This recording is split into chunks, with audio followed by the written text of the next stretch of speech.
Hi everyone, kumusta po kayo? Si Sir Bibal po ito.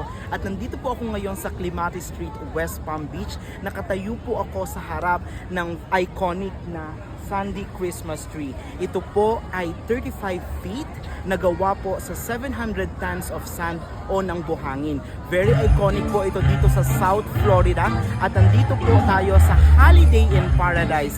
So makikita nyo po dito kakaiba po. Siyempre po dito sa Florida, wala po tayong snow, puro po tayo beaches, puro po tayo shore and buhangin. Kaya naman po, tamang-tama po na meron po tayong Christmas tree na gawa po sa sand. Again, 35 feet tall and at the same time, gawa po sa 700 tonelada na buhangin.